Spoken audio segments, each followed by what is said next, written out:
That's done. And that's Dash. And we're rolling bones. We're here with another Talko Tuesday.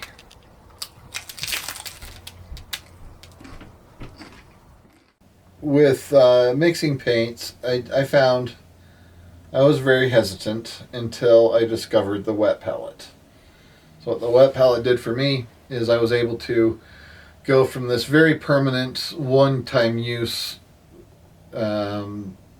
go with acrylic paints.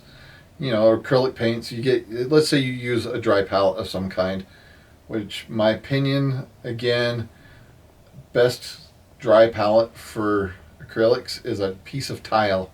Go to the hardware store, pick up a piece of tile, and especially if it's got like a semi-glossy finish, it's going to work really well for you. So the problem with that though is your paint's going to dry out. You're going to use it that one time while you're painting, it dries out. You want to get a few more days out of your paint, go for the wet palette. It's going to keep the paints moisturized. That's the whole purpose of it. And then you can mix your paints with less fear and get multiple uses out of it. You've got a whole army to paint. You use your wet palette. You're going to use that one mix and get the job done. So it's very helpful. When you are blending paints or when you're doing a color scheme for an army, write down, if you can. I mean, we all have our phones that we can make notes in. Yeah.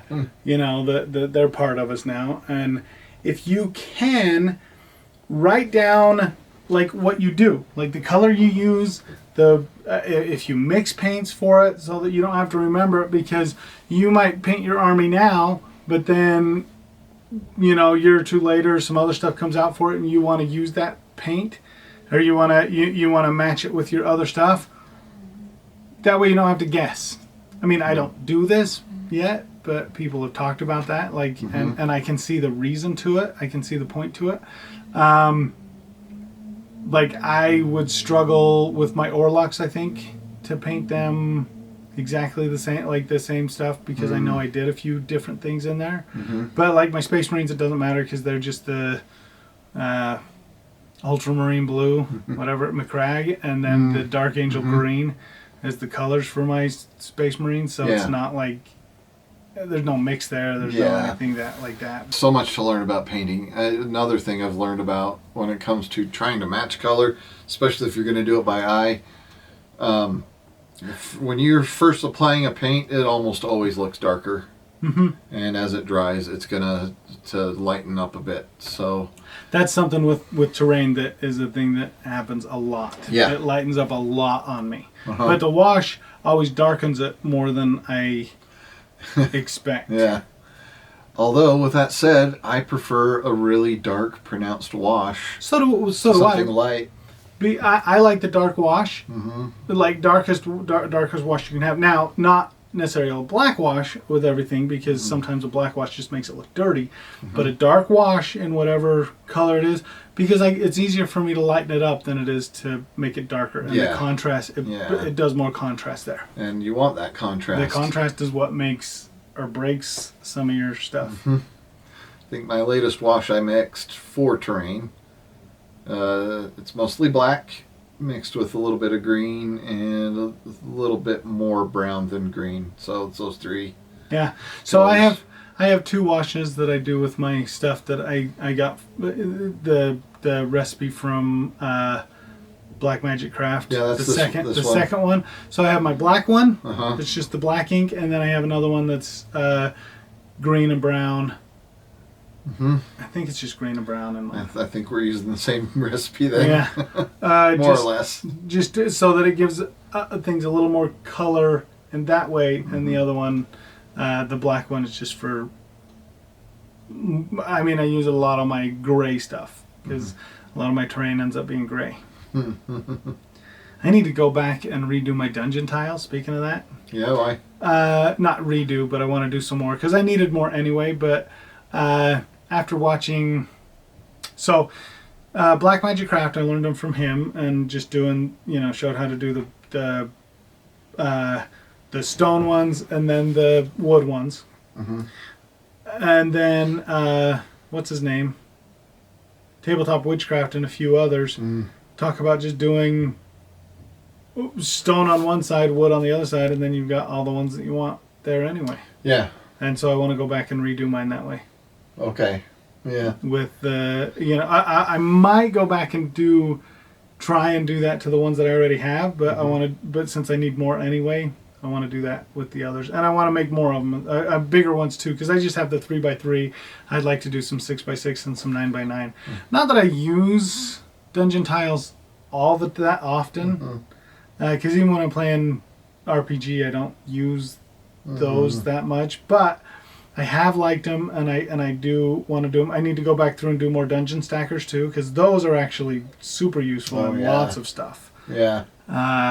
It's just there's so many other things to do. It's hard to get into to do those. It's so true. Going back to Tabletop Witchcraft, there are 2 builds of his in particular that I still want to try my hand at. I know I'm not going to turn them out like he did, but wow, these 2, it's the Colosseum and the Haunted House. His Haunted House is awesome. These are some beautiful pieces of work that deserve to be on more tabletops, and so they'd be so much fun to have too, especially I think the Colosseum, because I would love to try some Sons of Mars with something like the Colosseum. I know. I want to do a Colosseum thing, but I'm gonna have to drastically modify mine from his, because one, it's got to be a lot smaller for me to have space for it and stuff like that, and to be playable in the fact that we're sitting down a lot when we're playing. Hard to reach over those walls and to see stuff, and so, but I want to make mine a little more sectional, so that you have the oval piece, but you can make it bigger or smaller, and then you can pull out a section so that you can get access to see what's in there and pull stuff out. You still have the setting there of the rest of the stuff, but you can pull out just sections for, like a 6-inch section or a 3 to 6 inch section, just pull it out. Everything else is set up. And it's one of the things that I know Black Magic Craft talks about. You don't need to magnetize everything, but Tabletop Witchcraft does magnetize a lot of his stuff, and I would do the magnets in there to make it stay together, but still make it pull apart. I think that's a good spot for the magnets. Like for my buildings, pulling the roofs off, stuff like that, no reason to put magnets in there. Yeah. Well, for a playable surface like that, you don't want it shifting around on you, and the magnets kind of, even if it moves, it'll snap right back into place. So the magnets are nice for that reason. I like a happy balance personally. I've been back and forth on magnets and found that there is a happy medium. I have to do that, look at that as well, because there are things that. So for me, you have that set of Terminators that's magnetized down to the smallest little bit. That's hard for me, because that's a lot of magnets and that's a lot of stuff to do. And then when you're putting them together, oftentimes they're going to be one build. Yeah. But you got to pull everything apart to get to a certain. So for me, that was a lot of work, and I will usually magnetize at a lower level than that if I magnetize, because I play with good people. Not that other people aren't good, it's just that I play with people that are fine if I proxy stuff in. So he has a plasma pistol, but I don't want to pay for the plasma pistol, so I'm just gonna I'm just giving him a bolt pistol, just because points work this way, and I just can't do it, and I don't want to magnetize everything out there. Yeah, then there's always the fun dynamic where you have a kit that doesn't even have the full complement of weapons that your squad could have. So you got to get really creative at that point, or you just don't do WYSIWYG. This is a thing that people talk about and debate on and have their own opinions on all the time, but points versus power level in Warhammer. Points is potentially more balanced, but how balanced is a war game?